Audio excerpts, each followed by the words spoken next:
Good morning জানিয়ে বড়দেরকে প্রণাম, ছোটদেরকে ভালোবাসা জানিয়ে আমিও চলে এলাম মান্তু বর্ধন, আমার বর্ধন মান্তু প্রোফাইল থেকে। যাক, দেখো আকাশটা কি পরিষ্কার, একদম ঝকঝকে রোদ। বেশ এই রোদ্দুরে আমের আচার টাচার হলে কিন্তু মন্দ হয় না। আমগুলো কেটে শুকোতে দিলেই কিন্তু আচার দুর্দান্ত রেডি হয়ে যাবে, তাই না বলো? আমি অনেকটা সকাল, কিন্তু যদিও অতটা রোদ দেখে ভেবো না যে আমি দুপুরবেলা বেরিয়েছিলাম, ভীষণ প্রয়োজনে।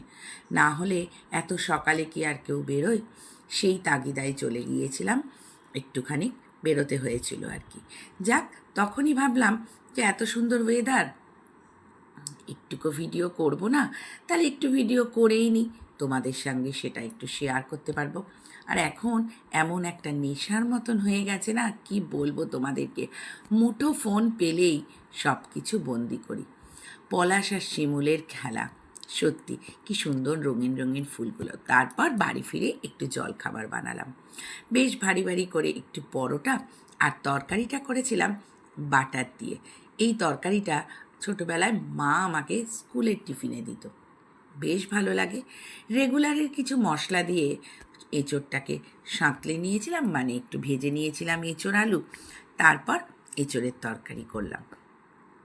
বেশ ভালোই লাগে আমার এঁচোড় খেতে। তা তো তোমরা দেখে বুঝতেই পারলে, আমি প্রায় 2 দিন ধরে এঁচোড়ের তরকারি করলাম, সেটাও তোমাদেরকে দেখালাম। আর এমন কিছু প্রয়োজনের জন্য ছুটে যেতে হয়েছিল এই জায়গাটাতেও, জানো তো। আর এই জায়গাটা তোমাদেরকে কি বলবো, কতজনই তোমরা এটা সবাই বলতে গেলে চেনো। হ্যাঁ হ্যাঁ, ঠিকই ধরেছ, একদম দমদম এয়ারপোর্টে গিয়েছিলাম বিশেষ একটা দরকারে। তার মধ্যে হয়তো যারা আমার একটু কাছের হয়ে গেছো, তারা হয়তো বুঝেই গেছো কারণটা কি, কিন্তু সেটা আর এখানে বললাম না। দেখো, বেশ অনেকটা রাত, জানো তো। কিন্তু ওই যে বলে না, স্টেশন হোক বা বিমানবন্দর কিংবা কোনো বাস স্টপ হোক, সেটা কিন্তু সারা রাতই জনবহুলই থাকে। কত মানুষ কত প্রিয়জনের কাছে আসছে, কত মানুষ আবার প্রিয়জনকে রেখে দূর দেশে পাড়ি দিচ্ছে, তাই না বলো? আকাশে উড়ে যায় যখন, হয়তো চোখ থেকে এক ফোঁটা জলও ঝরে পড়ছে, প্রিয়জনকে ছেড়ে যাওয়ার কষ্ট। বাড়ি ফেরার পথে অতটাই রাত, কিন্তু তবুও ভীষণ ক্লান্ত লাগছিল, কারণ অনেকক্ষণ ওখানে ছিলাম।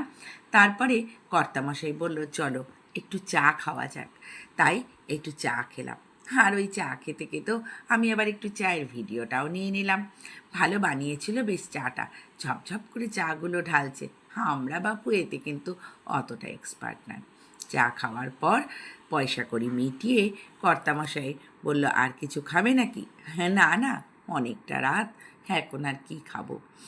আর আমরা কিন্তু ডিনারটা সেরেই গিয়েছিলাম, ওই যে বললাম বিশেষ একটা কারণে।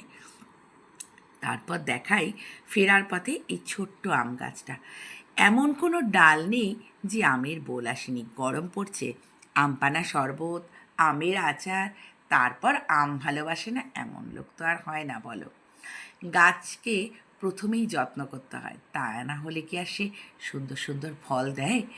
আমরা যেমন একটা শিশুকে ছোট থেকেই যত্ন করে বড় করে তুলি, ঠিক তেমন